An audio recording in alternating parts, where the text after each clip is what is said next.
예, 반갑습니다. 이 시간은 예산 메아리에서 올리는 쉽게 푸는 마음 제14강입니다. 나중에 귀는 어디에 있을까? 몸에 있을까? 마음에 있을까? 한번 생각해 봅시다. 지난 시간에 네 가지 마음, 왜? 과학적 마음, 신앙적 마음, 예술적 마음, 그리고 철학적 마음이 있다고 했습니다. 강론으로 들어가서 지금은 철학적 마음을 살펴보고 있습니다. 지난 시간까지 몸은 여기에 있다 했지요. 마음은 홍보대에 간다 했지요. 이게 바로 심신윤론입니다. 뭔가 마음이 다르면서 따라온다면 안 살겠지요. 그렇다고 몸 가는데 마음 갑니까? 아니죠. 그래서 윤론은 좀 틀렸습니다. 반대로 마음 가는데 몸 갑니까? 아니죠. 역시 유신론도 좀 틀렸습니다. 그래서 몸은 감각등이 당연히 있다고 해야 합니다. 마음은 감각함이 역시 있다고 해야 합니다. 이렇게 몸과 마음이 다르면 따로 놀아야 되는데 따로 안 놀 수가 있을까요? 한번 알아봅시다. 몸과 마음이 다릅니다. 그런데 제3자를 통해 상호작용한다. 그러면 괜찮겠지요? 어째서 상호작용한다고 할까요? 쉽게 갑시다. 본래 그렇다 이러면 됩니다. 그 본래라는 것은 공자가 말한 천명이고 스피노자가 말한 섭리입니다. 불교에서도 일체유심조, 그 심은 바로 자성입니다. 모든 것은 자성에서 비롯된다. 그게 제3자입니다. 기독교에서도 성령이 임재하면 몸과 마음이 산다고 했습니다. 그 성령이 제3자입니다. 이제 제3자들을 한번 살펴볼까요? 세령이 말한 자의식을 봅시다. 의식과 대상은 분리되어 있습니다. 의식은 자기이기도 하고 대상은 타자이기도 합니다. 이 자기와 타자가 자의식에 함께 들어와야 서로 상호작용할 수 있습니다. 만일 자의식이 낮아서 타자가 자의식에 들어오지 못한다면 그 타자는 자기와 상관이 없습니다. 가족 중에 누구가 자기에게 못 들어오면 큰일 나겠지요. 사회의 동료가 한나라의 국민들이 세계의 사람들이 자기에게 들어와야 평화롭게 안 되겠습니까? 예. 또 니체를 살펴볼까요? 니체는 역량의 자성이라는 말을 했습니다. Will to power.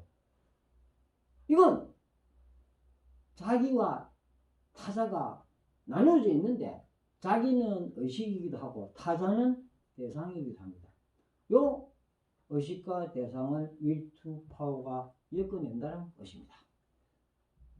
그러면 이 will to power는 쉽게 말해서 자기와 타자를 통제하는 역량입니다.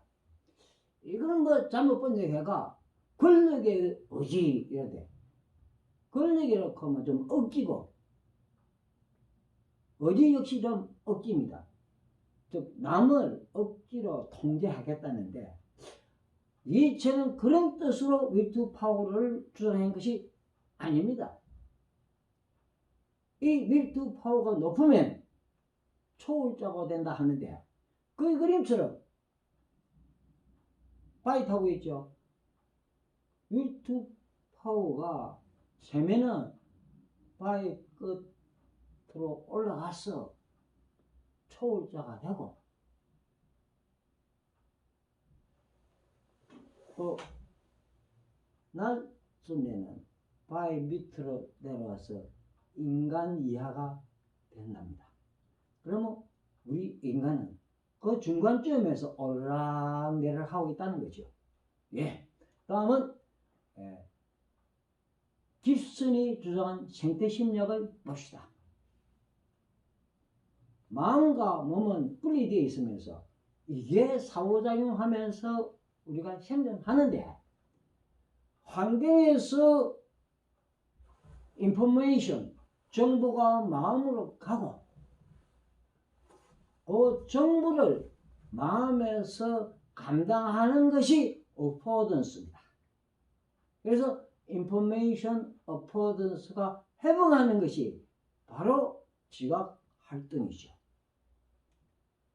그래서 지각 활동의 회복은 유기체가 환경에서 생존하게 되는 길입니다. 마지막으로 본인이 주장한 길을 살펴볼까요?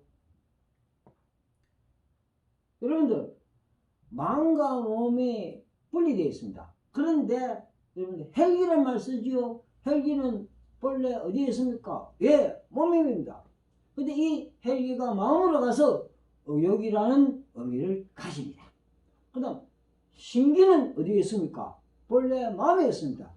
이게 몸으로 가서 불편하다, 편안하다고 합니다. 이런 길을 정신신체 변수라 합니다. 의학과 신지학에서 인정하고 있습니다. 그래서 기는 과학화될 수 있습니다. 좀 더 쉽게 갈까요? 거기 그림 봅시다. 도랑 앞에 한 아이가 서 있습니다. 그러면은 건너뛰기가 좀 겁납니다. 그런데 멀리서 뛰어왔습니다. 그러면 도랑이 더 가까워집니다. 그래서 쉽게 건너뜁니다. 이거는 겉으로 드러난 행동일 뿐입니다. 그런데 속을 한번 봅시다. 만일 그 아이가 도랑 앞에 서 있습니다. 그런데 가만히 있는 것처럼 기가 낮으면 도랑을 건너기가 겁납니다. 그런데 기세를 올렸어. 건너편을 보면은 건널만 합니다. 이게 바로 정신 신체적 변수기라고 할 수 있습니다. 정리해 볼까요? 마음과 몸은 서로 분리되어 있으면 문사입니다. 그래서 제3자가 매개를 합니다. 그 제3자에는 자아의식, 역량의 자성, 지각활동의 회복, 그리고 기의 세 등이 있습니다. 이런 내용을 일상에 한번 옮겨볼까요? 예, 말도 안 돼. 말 되네. 역설의 심리학 제14화입니다. 여러분들, 기공이라는 말 들었죠? 지금까지 우리는 기는 사실이라 했습니다. 기공도 사실입니까?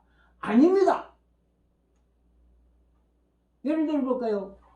오염수를 기공으로 정화수를 만든다. 뭐 그런 말 여러분 들었죠? 한번 따져봅시다. 기가 물에 도달하려면 무슨 물리적 에너지인데, 물리적 에너지라면 우리가 쉽게 관찰할 수 있습니다. 아무것도 관찰 안 되었습니다. 그 다음에 물이 변질된다면 그건 화학적 반응인데, 화학적 반응이라면 쉽게 관찰했습니다. 아직 관찰 못했습니다. 그래서 뭔가는 이거는 사실이 아니고 뭐 쇼하는 정도입니다. 만일 이를 기의 효과로 한번 설명해 볼까요? 여러분들 오염수를 마셔도 자기의 기가 세면 괜찮습니다. 그런데 어떤 사람은 정화수를 마셔도 자기 기가 약하면 탈이 납니다. 이게 바로 기의 효과입니다. 오염수가 정화수로 바뀐 것이 아닙니다. 그래서 만일 기공으로 정화수를 만든다면 한번 바닷물을 정화수로 한번 만들어 보라 하세요. 그 정도면은 우리 인류가 물 걱정할 필요가 없습니다. 좀 더 나가볼까요? 돌을 한번 검으로 만들어 보라겠어요. 그러면 소문난 기공산 모으면 인류 역사를 다시 써야 될 겁니다. 그런 일이 일어날 수 있겠어요? 그래서 기공이라는 것은 참 허술합니다. 기공은 사실이 아닌데 이 기학을 기공에 의존한다면 전통적으로 그렇게 주장하는 사람이 많아요. 동양철학 한다 그런 사람들 중에서 한두 사람이 아닙니다. 문제입니다. 예, 문제로다. 그럼 다음 시간을 기대합시다. 예, 감사합니다.